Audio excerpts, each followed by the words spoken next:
Hello viewers, welcome to my channel all cooking fusion BD.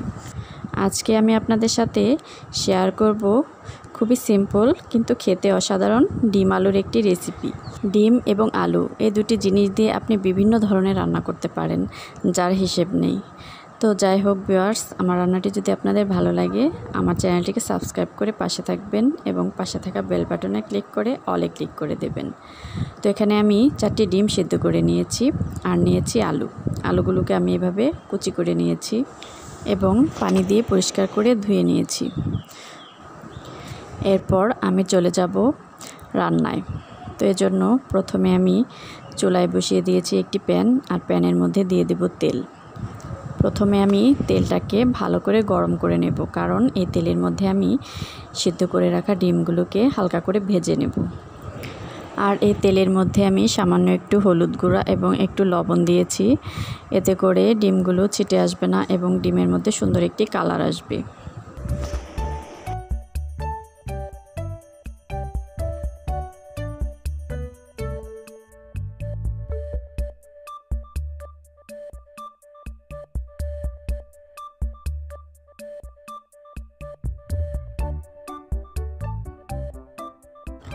তো ডিমগুলোর গায়ে যখন একটু কালার চলে আসবে লাল লাল, তখন আমি ডিমগুলোকে নামিয়ে নেব। তবে খুব বেশি মচমচে করে ভাজা যাবে না, তাহলে আবার ডিমের উপরের অংশটা শক্ত হয়ে যাবে। তো আমি এই পর্যায়ে ডিমগুলোকে নামিয়ে নিচ্ছি। এরপর ওই কড়াইয়ে যে তেলটা রয়েছে সেই তেলের মধ্যে আমি দিয়ে দেব অর্ধেকটা তেজপাতা ও এক টুকরো দারুচিনি ও একটি এলাচ, আর দিয়ে দেব 2টি পেঁয়াজ কুচি, 3-4টি চেরা কাঁচামরিচ দিয়ে কিছুক্ষণ নেড়েচেড়ে ভেজে নেব। পেঁয়াজের কাঁচা কাঁচা ভাবটা চলে গেলে আমি এর মধ্যে দিয়ে দেব হাফ চা চামচ আদা রসুন বাটা।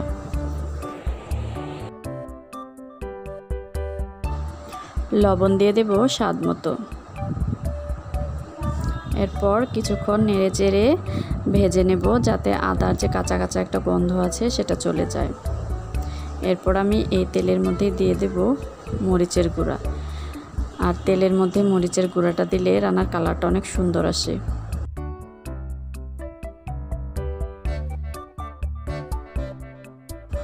এরপর এর মধ্যে সামান্য একটু পানি দিয়ে দেব, যাতে মশলাটা পুড়ে না যায়। এরপর আমি এর মধ্যে বাকি সব মশলাগুলো দিয়ে দেব। হলুদের গুঁড়া দিয়ে দেব হাফ চা চামচ, ভাজা জিরে গুঁড়া দিয়ে দেব হাফ চা চামচ, আর ধনিয়া গুঁড়া দিয়ে দেব 1/3 চা চামচ দিয়ে এরপর আমি মশলাটাকে খুব ভালোভাবে কষিয়ে নেব। এরপর আমি যে আলুগুলো কুচিয়ে রেখেছি সেগুলোকে সেই কষানো মশলার মধ্যে দিয়ে দেব।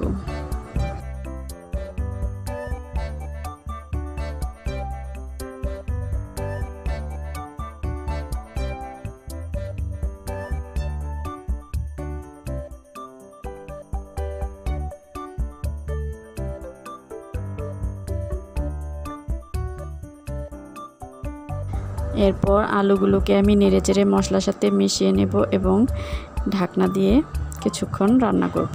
রান্নার এই পর্যায়ে আমি চুলার আঁচটাকে একটু কমিয়ে নেব, তাহলে আলুগুলো সিদ্ধ হয়ে যাবে। আর কিছুক্ষণ পরপর ঢাকনাটাকে খুলে একটু নেড়েচেড়ে দিতে হবে, যাতে নিচে লেগে না যায়। আর দেখতেই পাচ্ছেন আলুটা অনেকটাই সফট হয়ে এসেছে, আর আলুর গায়ে থেকে যে পানিটা বের হয়েছে এই পানিতে আমি আলুটাকে সেদ্ধ করে নেব। আর যে কোনো রান্নার স্বাদটা তখনই বেশি হয় যখন খুব ভালোভাবে রান্নাটাকে কষানো হয়। তো যাই হোক, আমি এই আলুটাকে খুব ভালোভাবে কষিয়ে সিদ্ধ করে নিয়েছি। এরপর আমি এর মধ্যে পানি অ্যাড করব আর দিয়ে দেব ভেজে রাখা ডিমগুলো। এরপর হাই হিটে কিছুক্ষণ জাল করে নেব। এরপর পছন্দ অনুযায়ী যে যতটুকু ঝোল রাখতে পছন্দ করেন সেভাবে নামিয়ে নেবেন। তো আমি হালকা ঝোল রেখেছি, একদম শুকিয়ে ফেলিনি। আপনাদেরকে পরিবেশন করে দেখাচ্ছি।